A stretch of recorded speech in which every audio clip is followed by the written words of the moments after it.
Leadership is rooted not in power and authority, but in service and wisdom. Braiding Sweetgrass? Braiding Sweetgrass, Robin Wall Kimmerer. This is AMI Audiobook Review. I'm your host, Jacob Szymanski. I can pronounce my R's, I promise.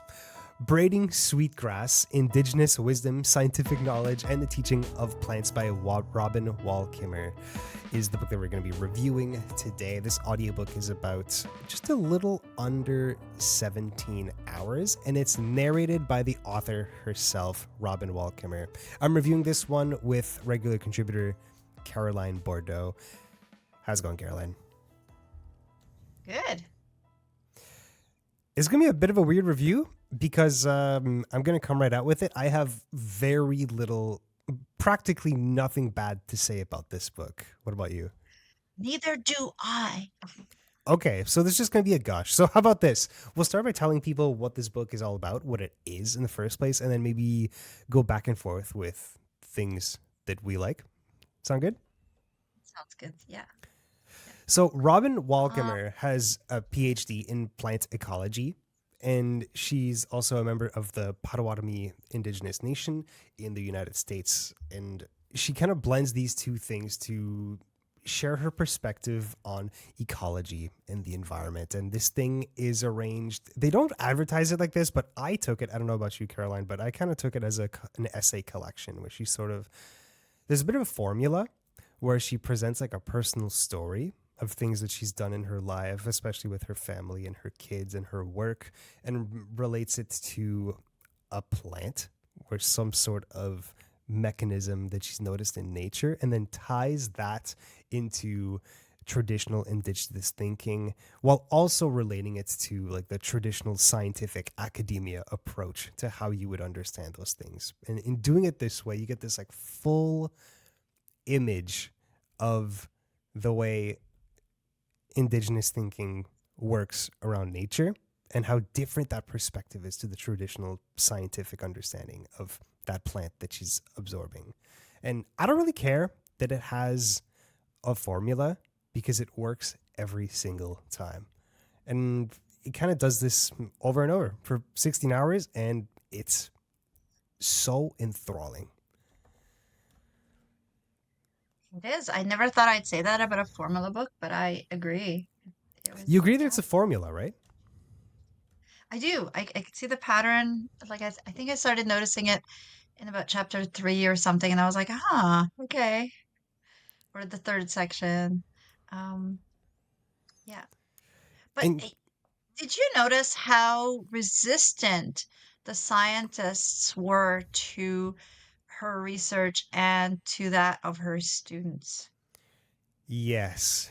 And it's because I think there's this perception that the indigenous understanding of nature and plants is wishy-washy and not hard science because it's not like, data driven. But what Robin Wall Kimmerer does so well in this book is present those ideas in a way that feels practical and understandable. And listen, I'm a pragmatic person. I'm not a particularly spiritual person either. The way that traditional indigenous people see and understand plants and nature and the reciprocal nature of that relationship is super believable, because I think it's important to mention that there's kind of a caricature of indigenous peoples. And like, I think back on this old commercial. It's meant to be like an environmentalist commercial where there's like an Indian guy, in traditional headdress and all the ceremonial garb and everything, and somebody throws like a can out their door while they're on the highway, and it falls in a ditch, and then there's a close up on his face, and he has a single tear rolling down, and like that's a caricature, right? But this book made me understand that relationship. When people say that the indigenous people have a better connection to the land than settlers do, this book made me understand it in a way that felt honestly persuasive and better articulated than I have ever seen before. Yeah.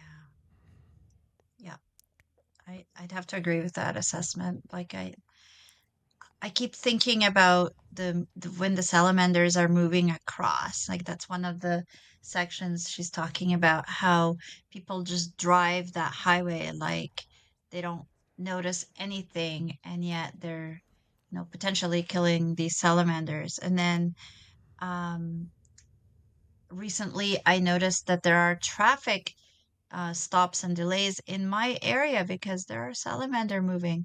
And I was like, oh, how cool is that? And I never noticed it. What are the odds? Yeah, actually, there's a chapter that mentions like salamanders crossing the road and how people would Yeah. just like basically run them over. And then you come across that in real life. I'm assuming you weren't the one Yeah. It was driving, just but you very, didn't run them over, I hope.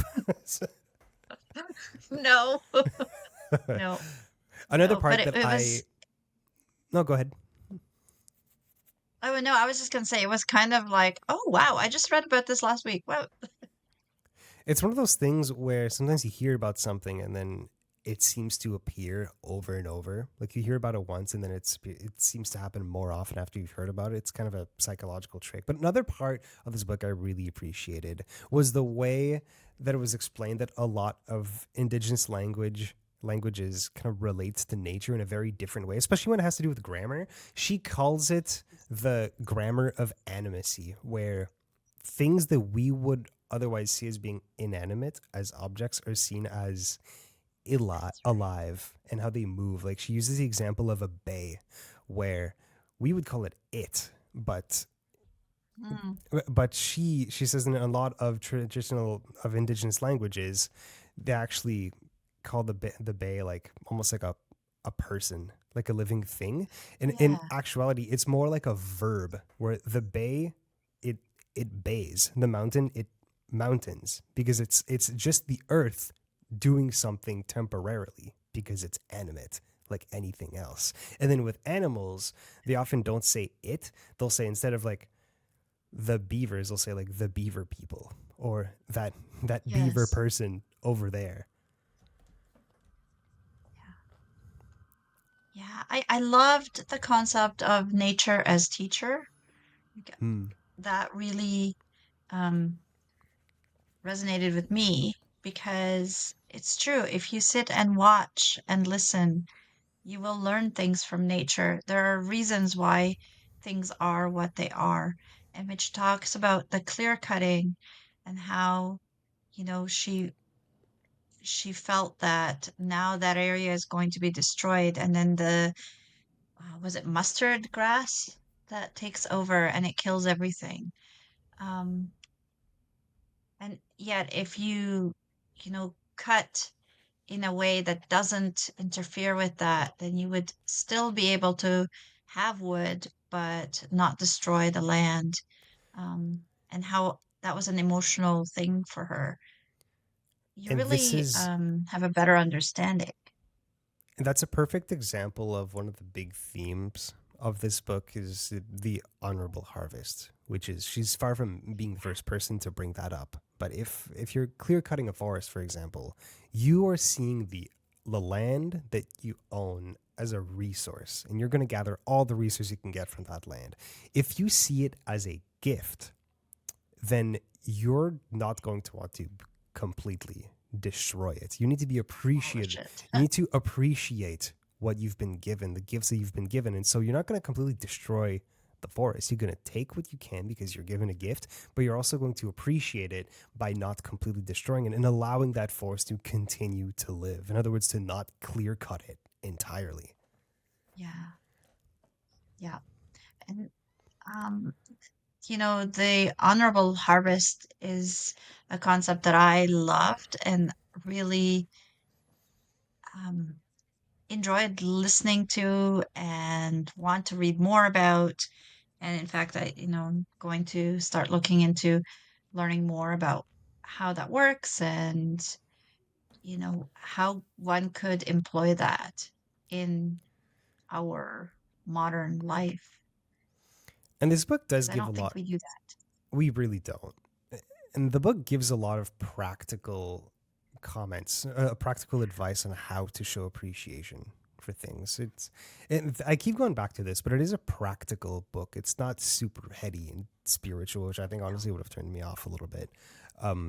But it does a really good job at being like approachable in that sense for even like scientific leaning people, right? And if I can bring it back to her observations on indigenous languages and how they relate differently to nature through grammar.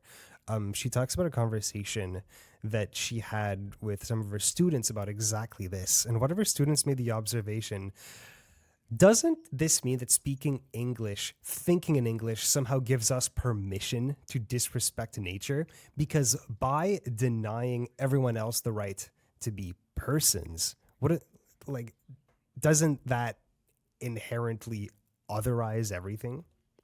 Like, wouldn't things be different if nothing wasn't it, right? It's Yeah, something to think about, right? it really is. It was.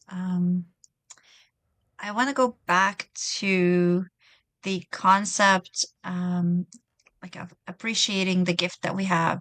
There were two Mm, things that really stood out to me. One was about the birthday ceremony where the person who has the birthday gives gifts and people just take and they take what they need. Um, and then she was talking about, some people just they just come and they take as much as they can, even if they didn't need it. And yet the teachings are that you take just what you need and somebody else will take what they need, and then everyone's provided for. Um, and that is something that we are not taught. We want it all. We want everything. Um, and we're not really taught to just take what we need and leave the rest for later because you know what? Someone else might need it, or it may be a waste that you hold on to something. That's not an appreciation of the gifts that you're given. So um, that was a really important piece for me because that's how I grew up. Um, mm. the other piece that I laughed when I was listening to it, but it's very serious, and it is giving thanks for things. And like when she was talking about dropping a grain of rice on the floor and picking it up and kissing it. Well, the way I grew up was you never threw out bread. You always, tried to use up as much of it as you could. And if you dropped bread on the floor, you always picked it up and kissed it and you gave appreciation for that. And that was not an indigenous tradition for us. It was more of I guess, a religious thing. I don't really know where it came from. I just remember my grandmother saying, "You don't ever disregard what you have." Um, so for me, that was really interesting to hear about that it's it's a practice that some other people have. Well, to be appreciative of what you have and to only take what you need, that mentality comes from appreciation. Because if you're just going to take as much as you can, then you're not showing any appreciation for it. It's just a matter of Right. quantity, It's a of collection. hoarding at that Yes. point. Like it's I think they have a line in the book that I really appreciate, and it goes along the lines of um I'm sorry, I'm looking for it here. I lost my train of thought here. There's a lot that I want to get to. I feel like this review is just more us going through everything that we've learned, and I feel like there's a lot to Yeah. unravel here. And I did want to mention something. Um, the Three Sisters, which is a combination of three plants. This is one of my favorite chapters. I don't know about you. So the Three I Sisters love that are one. yeah, the Three Sisters are three plants: corn, green beans, and squash. And the reason it's great is because when European settlers came to America, what they expected as like efficient farming was like these neat rows of a single crop, like corn as far as the eye can see. What a lot of indigenous people were doing were creating these gardens where there would seem to be this like mishmash of crops, like all growing in the same plot of land. And that combination was very often corn, green beans, and squash. But these three things, these three plants have such an incredible symbiotic relationship that's a perfect microcosm for how traditional indigenous people see and relate to Mother Earth in this cycle of appreciation and gift giving and reciprocity. So the corn stalk grows, they all grow at the same time. If you plant them at the same time, the Right. corn will always come out first and grow tall and super strong so that the green bean can then use that corn to grow up as a natural trellis. And then the squash grows at the bottom to use up the remaining sun that falls through to the ground. It's nice and low to the ground. The corn, and then there's like 5 different aspects in the ways that these plants have a symbiotic relationship. Like for example, the way that they share water. Corn has really shallow roots and takes water from right underneath the plants. The green beans go really deep underground to get their water, while the squash goes away from the plants to grab all the water. And then if you look at them nutritionally, when humans eat them, uh, the corn has gluten and sugar. Not gluten. I forgot what it was, but some sort of protein. Green beans obviously have tons of proteins, like famously, and then squash has a bunch of vitamins. So it's like a perfect blend of all the nutritional values that you need. And then, when in terms of like sharing the sun, it's perfect because the green beans, what they'll do is they'll wrap themselves up around the stalk of the corn, but the leaves will like interlace in a way that they never block the leaves of the corn. They know to share, otherwise they're all not going to survive. Whereas the squash stays at the bottom while collecting the remaining sun that falls through. Plus, what the squash does is because the leaves are big and kind of cover up the soil, it keeps the soil nice and Moist. wet and moist for it to like stave off drought and stuff like that. The green bean, I could talk about this forever. The green beans, I they're know. really good at sucking up the nitrates and the nitrogen from the air and bringing it into the soil, which is something that corn and squash like cannot do in any significant way. And so each of these 3 sisters has a role in letting the other 2 thrive in so many different aspects. And this is how she uses these, how Robin Wall Kimmerer uses this example of the 3 sisters to like portray how we as humans should be interacting with the world in a Should way be that we dependent. Yeah, help each other, exactly. should be interdependent in a way that gives back in every direction. Great. Just to continue along that, and like you really see that in so many other things that she mentions somewhere in the book about how you can use this same theory to protect plants from noxious weeds and Yes. other things. So I think there's a lot there that gardeners can learn from. And speaking of gardens, there's a section where she's talking about how amazing gardens are and how she loves her garden. And then she had a thought experiment. Does my garden love me back? Do gardens love us? And so she makes a list of loving behaviors, things that we do when we love something. She says, among those is nurturing health and well being, protection from harm, encouraging individual growth and development, desire to be together, generous sharing of resources, working together for a common goal, celebration of shared values, interdependence, and sacrifice. I don't know about you, but a lot of those you could say that your garden does for you, right? I say my garden does that for me. My little pot garden that's on my balcony that I should be starting in the next few weeks. Well, how Yes, beautiful is that? Your little pot garden loves you, right? And she even it goes as does. far as to say that you could argue that our gardens domesticated us, not the other way around. We're pruning these little orchards. We're spending hours in our gardens taking care of these things. It's kind of like what I do with my cat. Do you know how much time I spend with my cat just taking care of it? I know. Do the same with the dog. Yeah, exactly. Can I read an excerpt?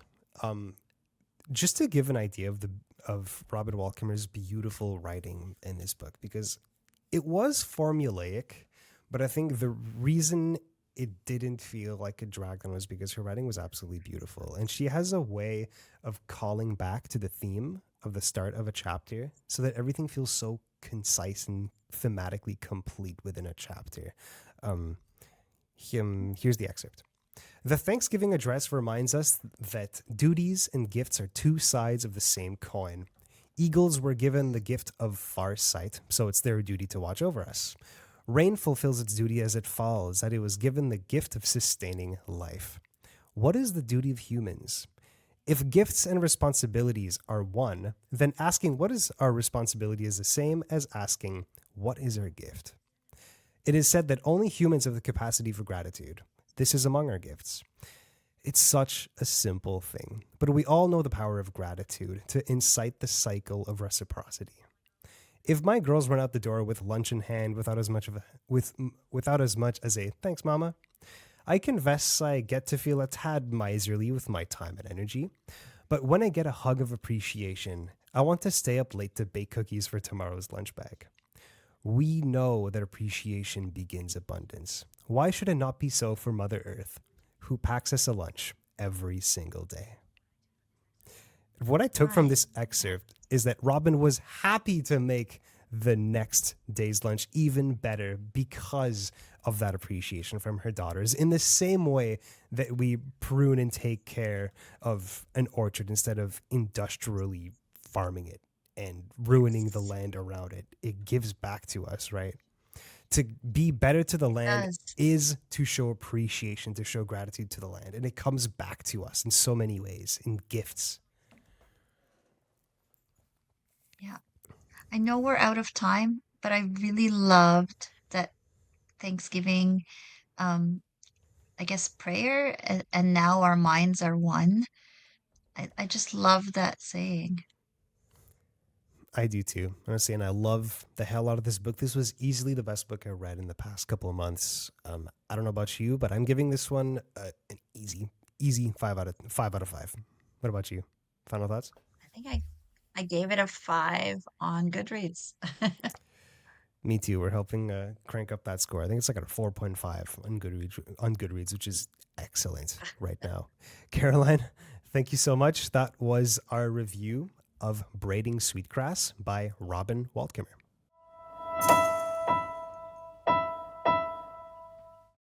If you had the opportunity to start over the last 10 years of your life, would you do it? That's the premise of the book The Year We Turned 40 by Liz Fenton and Lisa Steinke. Awesome premise, and I've heard really good things about this one, but I want to know from regular contributor Karoline Bordeau, what was the execution like? Because it's one thing to have a good premise. Was it pulled off properly? What are your thoughts on this one? I loved a lot about this book. I loved the pacing, like it wasn't too slow and it wasn't too fast. Because I was worried, like, oh boy, are we going to be hearing too much about day-to-day boring stuff that they regret or not? Or is it going to move along?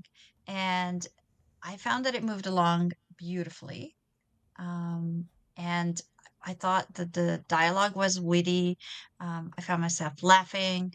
Um, I just thought everything about it was really well done.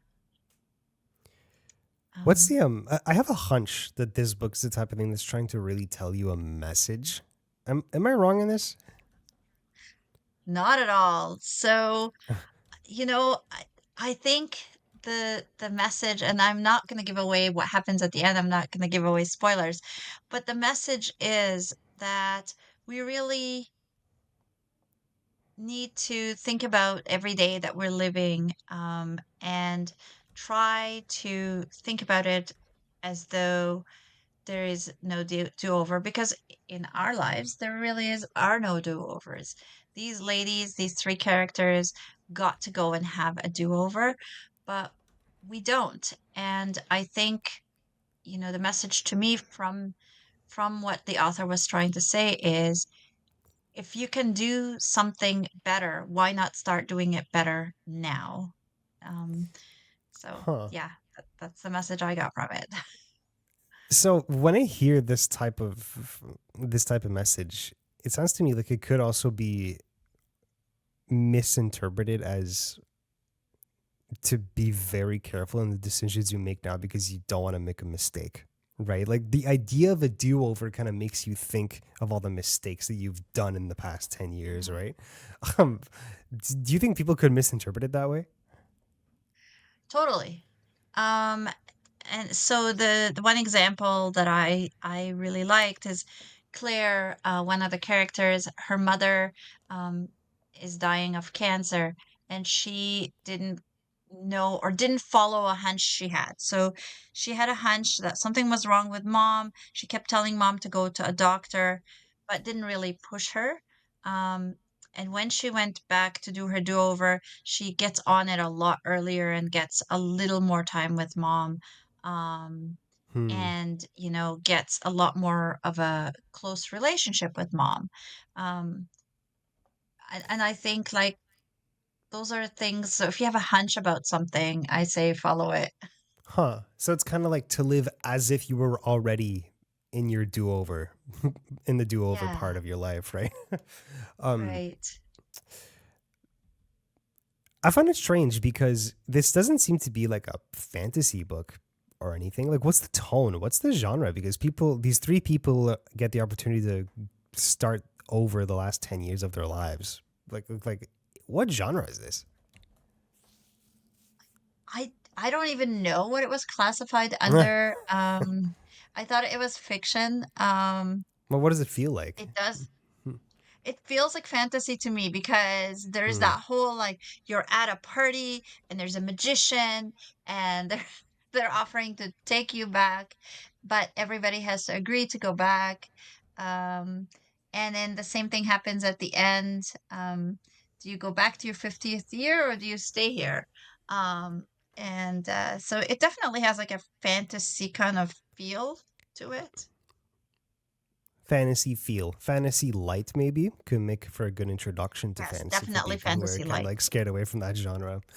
Karoline, thank you so much for the review. Before we go, what's your score rating for this 1 out of 5? I like this one. I'm gonna give it a 4. 4. That's a solid review. Yeah, I'd That say so. was regular contributor Karoline Bordeau with her review of The Year We Turned 40 by Liz Fenton and Lisa Steinke.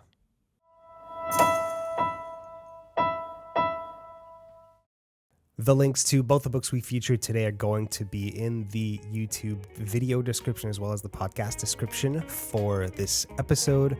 That's Braiding Sweetgrass by Robin Wall Kimmerer and The Year We Turned 40 by Liz Fenton and Lisa Steinke. That's all the time we have for this edition of AMI Audiobook Review. AMI Audiobook Review airs weekends at 1 p.m. Eastern on AMI Audio and repeats every 6 hours. We're also available on all the big podcasting platforms and YouTube. You can send us feedback at audiobookraeview@ami.ca. That's audiobookreview@ami.ca. And you can follow us at AMI Audiobook Review on Instagram as well. I'm Jacob Szymanski. This was AMI Audiobook Review. Happy listening.